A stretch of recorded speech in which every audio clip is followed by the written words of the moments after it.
ಯಾದಗೂಡ್ ಗ್ರಾಮದಲ್ಲಿ ವಿಜೃಂಭಣೆಯಿಂದ ಜರುಗಿದ ಶ್ರೀ ಲಕ್ಷ್ಮೀದೇವಿ ಹುಟ್ಟು ಹಬ್ಬದ ಜಾತ್ರಾ ಮಹೋತ್ಸವ. ಬೆಳಗಾವಿ ಜಿಲ್ಲೆ ಹುಕ್ಕೇರಿ ತಾಲೂಕಿನ ಯಾದಗೂಡು ಗ್ರಾಮದಲ್ಲಿ ಶ್ರೀ ಲಕ್ಷ್ಮೀದೇವಿ ಹುಟ್ಟು ಹಬ್ಬದ ಜಾತ್ರಾ ಮಹೋತ್ಸವ ಪ್ರತಿ ವರ್ಷದಂತೆ ಈ ವರ್ಷವೂ ಕೂಡ ಅತಿ ವಿಜೃಂಭಣೆಯಿಂದ ಜರುಗಿತು. ಇದೇ ಸಂದರ್ಭದಲ್ಲಿ ಶ್ರೀ ಲಕ್ಷ್ಮೀದೇವಿಯ ಕಂಚಿನ ಹೊಸ ಪಲ್ಲಕ್ಕಿಯನ್ನ ಸಂಗೊಳ್ಳಿ ರಾಯಣ್ಣ ಸರ್ಕಲ್ನಿಂದ ಶ್ರೀ ಲಕ್ಷ್ಮೀದೇವಿ ಮಂದಿರಕ್ಕೆ ಆರತಿ ಹಾಗೂ ವಾದ್ಯ ಮೇಳಗಳೊಂದಿಗೆ ಮೆರವಣಿಗೆಯ ಮೂಲಕ ಗ್ರಾಮಸ್ಥರು ಬರಮಾಡಿಕೊಂಡರು.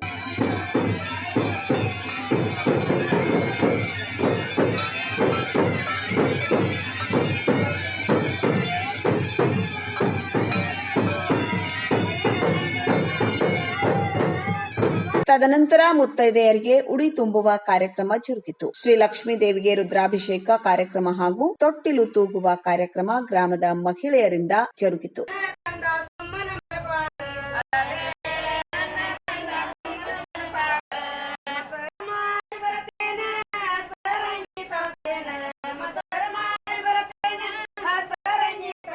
ಜೋಡೆತ್ತಿನ ಗಾಡಿ ಶರ್ಯತ್ತು ಮತ್ತು ಕೈಯಲ್ಲಿ ಎತ್ತು ಹಿಡಿದು ಓಡಿಸುವ ಶರ್ಯತ್ತು ಕಣ್ತುಂಬಿಕೊಳ್ಳಲು ಸಾವಿರಾರು ಸಂಖ್ಯೆಯಲ್ಲಿ ಭಕ್ತಾದಿಗಳು ಸೇರಿದ್ದರು. ಈ ಸಂದರ್ಭದಲ್ಲಿ ಜೋಡೆತ್ತಿನ ಚಕ್ಕಡಿ ಗಾಡಿಯ ಈಸು ಮುರಿದು ಗೋಳಾಡುವಂತಾಯಿತು. ಆ ಜೋಡೆತ್ತಿನ ಚಕ್ಕಡಿ ಗಾಡಿ ಮಾಲೀಕನಿಗೆ ಶ್ರೀ ಲಕ್ಷ್ಮೀದೇವಿ ಜಾತ್ರಾ ಕಮಿಟಿಯ ವತಿಯಿಂದ ಹಾಗೂ ಭಕ್ತಾದಿಗಳಿಂದ ಆಕರ್ಷಕ ಢಾಲ್ ಮತ್ತು ಬಹುಮಾನಗಳನ್ನ ನೀಡಲಾಯಿತು.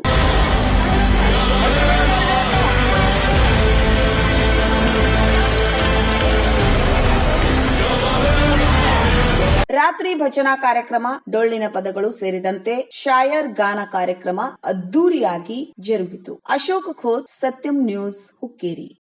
ವೀಕ್ಷಕರೇ, ನಮ್ಮ ಸತ್ಯಂ ವಾಹಿನಿಯ ಪ್ರತಿದಿನದ ಅಪ್ಡೇಟ್ ಮಾಹಿತಿಯನ್ನ ತಿಳಿದುಕೊಳ್ಳಲು ಸತ್ಯಂ ಟಿವಿ ಕನ್ನಡ ಯೂಟ್ಯೂಬ್ಗೆ ಸಬ್ಸ್ಕ್ರೈಬ್ ಆಗಿ ಹಾಗೂ ಬೆಲ್ ಐಕಾನ್ ಅನ್ನು ಕ್ಲಿಕ್ ಮಾಡಿ.